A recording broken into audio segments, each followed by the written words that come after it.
Hello everyone, welcome to GGN. This is part 4 for this news report today, and it's the final report for Thursday, January 31st, 2013.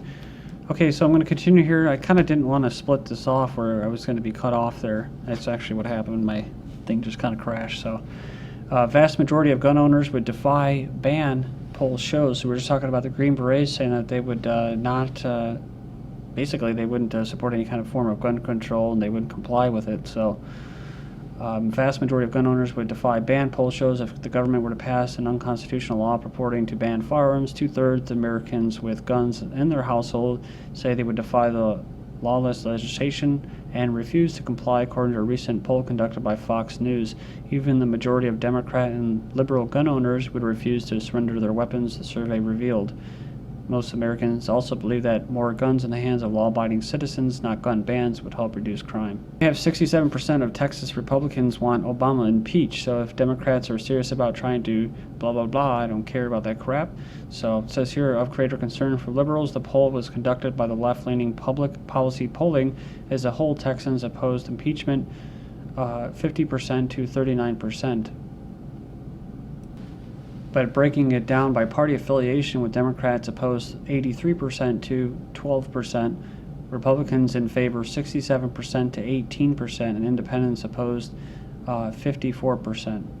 And some weird issues that are involved with the NFL and this whole Super Bowl stuff. 49ers cornerback Culver sorry for anti-gay comments.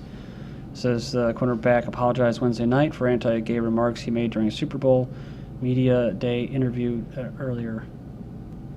So he goes in there. I don't know if he generally apologizes and stuff like that. He said, there was a reflection of my thoughts in my head, but they are not how I feel. The way I kind of interpret this, because every time someone makes a statement that actually they try speaking for themselves, quote, free speech, they end up coming out the next day saying, I'm sorry, and apologizing. So that's the power of the media. That's the power of them threatening you with, with your job and stuff like that. So it's really, what he's saying is, what he said was a reflection of himself, but him coming out and apologizing is a reflection of the San Francisco franchise, 49er franchise. So I guess he should have known better, because, he plays in San Francisco, so of all places. And it says here, the team said there's no place for discrimination within our organization at any level. We have and always will be proudly supporting the LGBT community. So with that said, we have more religious bigotry from the New York liberals. So a few days ago, Sports Illustrated published what turns out to be a bogus story about Baltimore Ravens linebacker Ray Lewis. Author claimed that in recuperating from a torn tricep this football season, Lewis utilized a sports medicine made from deer antlers that comes in a spray, and that it contains a growth hormone banned by the NFL. So they apparently didn't bother to consult with any medical research professionals before publishing the smear, because researchers at Johns Hopkins, who have been conducting research on human growth hormones for the past several decades, immediately commented that there is no way that the human body could absorb the banned substance, which is generated naturally in our bodies, by the way, from deer spray. The substance must be injected into the body with a shot, and besides, Lewis denies even using the deer antler spray. So this morning he discovered another libel on Ray Lewis. It says here, walking past a newsstand, I noticed the front cover of Sports Illustrated with Ray Lewis on the cover, apparently standing in the ocean up to his chest and with his hands folded in prayer. The glaring headline is, Does God Care Who Wins the Super Bowl? It is a juvenile mockery of the man's religion. You see Ray Lewis, like Tim Tebow, kneels down and prays at the end of every game to thank God, and is always caught on camera since Ray Lewis is the big star of the Baltimore Ravens.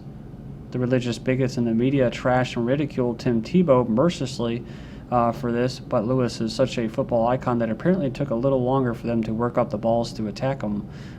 They wonder if Sports Illustrated mocked and ridiculed the great LA Dodgers pitcher Sandy Koufax when he refused to pitch in a World Series game during a Jewish religious holiday back in the 60s.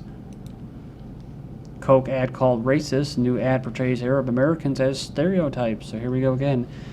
In a world of democracy and freedom, where you can't say anything that isn't, politically incorrect or whatever, in an upcoming commercial for the Super Bowl, a Coke ad has been called racist for depicting an Arab American in a stereotypical manner.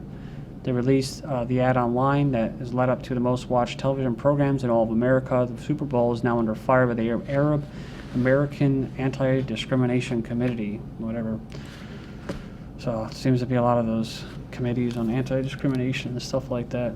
But it goes on there and it says that it features an Arab man walking through the desert, pulling along a camel as he walks across the terrain. The man eventually encounters the cowboys and Las Vegas showgirls. And you have Where's the Beef? Not in Indonesia, and U.S. cattle producers are none too happy. So it goes on here and it says that when authorities discovered a case of mad cow disease in California last year, Indonesia angered U.S. cattle producers by becoming the first nation to ban beef from the United States. The fallout was immediate, and the U.S. beef sales to Indonesia plummeted to nearly nothing. So they're saying it's because of mad cow disease. So the cattle producers of California and Texas, and the U.S. government decided to fight back in the latest case to go before the World Trade Organization. The Obama regime is pressing Indonesia to open its market. See, that's what the World Trade Organization is all about. That's what free trade is about. Coerce, threat of violence, whatever, and force you to open up your market. So if you don't want crappy beef, then hey, we'll just all of a sudden you'll have terrorists in your country, and we'll have to declare a humanitarian crisis and bomb you. Harris, owner of Harris Ranch Beef Company, says there's no scientific basis for turning away U.S. beef. A fifth-generation rancher said, or called Indonesia's action a knee-jerk political action. So I guess this is probably a knee-jerk political reaction too. Russia bans pork and beef imports from U.S. on food additive. Russia banned imports of U.S. pork and beef starting February 11th, saying the meats contain a feed additive known as ractopamine. The decision is made after the U.S. Food Safety Inspection Service was unable to guarantee that shipments would be free of the additive. So they probably told them or requested them to stop doing it and stop putting it in there, and then they didn't do it. So, and the Russians probably caught on to it. They inspected it and said, no, it's still in here. You're not honoring this agreement. So, it says ractopamine is used to develop lean muscle in livestock. And I mean, you wonder why the Russians are trying to get these Angus beef cattle, their own cattle production going, right? Because what are Zionists occupied? I mean, I'm not saying that Russia isn't Zionist occupied, but I think that maybe they're fighting it a little bit harder than we are. It says here, this is the meat that we get. Burger King reveals its burgers were contaminated in horse meat scandal. Fast food company says test results as production plant revealed very small trace levels of horse DNA in its products. Of course, this is in the UK, so, but it's in Ireland, it's in Germany, and also UK, Poland. Gatorade pulls ingredient linked to flame retardant. Brominated vegetable oil, a synthetic chemical that sounds natural, has been patented in Europe as a flame retardant, will no longer double as an ingredient in Gatorade sport drinks. So it's actually, I guess it was banned in Japan and the European Union. Mothers taking antidepressants 2 times more likely to have autistic child, says a study. So it says the statistics vary, but about 1 in 88 children has been identified with autism and spectrum disorder. So it says researchers in their study published archives on general psychiatry looked at children who were diagnosed with autism in a random group of undiagnosed children. They then compared the mother's medical records. What they found was that pregnant mothers' antidepressant use was linked to a higher incidence of autism. It says this is a correlation, saying that mothers who took antidepressants during pregnancy were twice as likely to give birth to a child with autism. Next up, we have CDC admits to flu vaccines and effectiveness as huge influx of flu victims fill hospitals across the country. And the thing, like I said before, was what I'm seeing is just based off everybody that's been sick is either have a flu that comes on hard and then it dies off real quick, and then the people, of course, are saying, oh, that wasn't so bad, it's great, and of course the other one is the stomach bug, which is almost like food poisoning, the symptoms. So yeah, in CVS today I saw in almost not every, but almost every aisle there was a thing about flu shots. Get your flu shot, and there was 2 of them on each aisle. It's just madness. They're just saturating them because they get good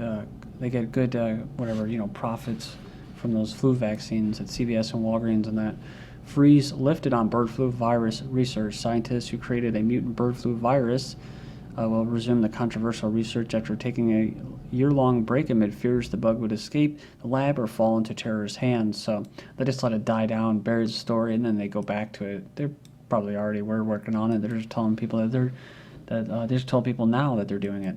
Second hospital warns 1.9 thousand of possible HIV exposure. So a second Western New York hospital is notifying patients that they may have been infected with HIV or exposed to it, hepatitis B or hepatitis C through improper sharing of insulin pens, hospital officials said. Then next up we have antibiotic-resistant disease pose apocalyptic threat from January 23rd. Chief Medical Officer tells MPs issue should be added to National Risk Register of Civil Emergencies. Talking about the rise of drug-resistant diseases, and it says a national emergency comparable to a catastrophic terrorist attack, pandemic flu, or major coastal flooding. And of course, it's what? Unwanted antibiotics in our food supply. Goes on, says every single day, hundreds of millions of pounds of chemicals are dumped on American soil, and an estimated 13 million kilograms of antibiotics are sold to poultry and livestock industries, which represents 80% of all antibiotic sales. Not that's going to happen because most of the people that are posted at these departments actually come from Monsanto and those companies. FDA calls on drug companies to curb antibiotics in food supply, citing concerns over potentially deadly strains of drug-resistant bacteria. The FDA called on pharmaceutical companies Wednesday to help limit the use of antibiotics given to farm animals. Then you have experiments show bisphenol S also disrupts hormone activity. The industry responded by creating BPA-free products, which were made from plastic containing a compound called bisphenol S.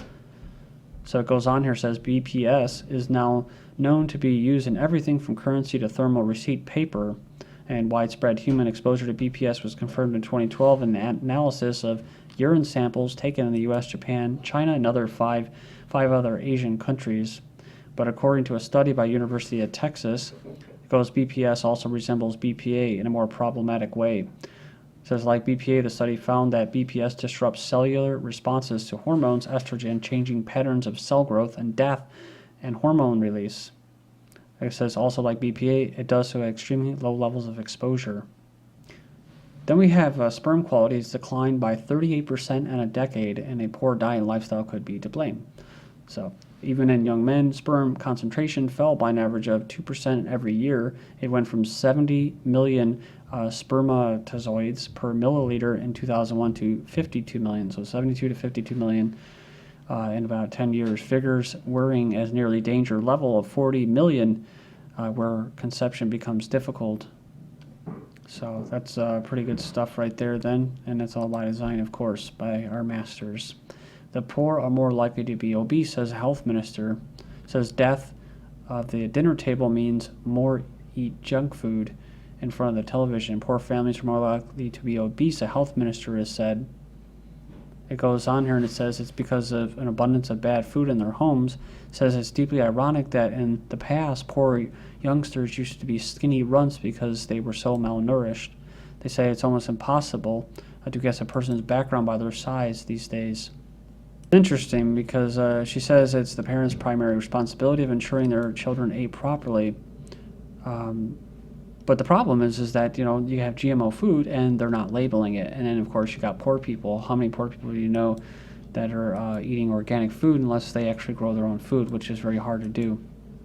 Because if you don't have the property, you know, and even if you do have the property and you live in a city, well, you're going to get raided by the local law enforcement officers for breaking code for your gardens in your yard.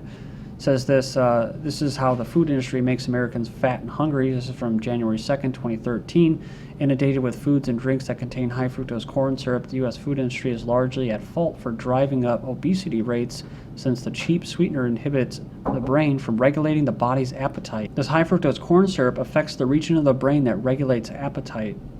The volunteers had more active hypothalamus and showed greater signs of hunger. What I was talking about, dwarf wheat, another arrow in the backs of Americans.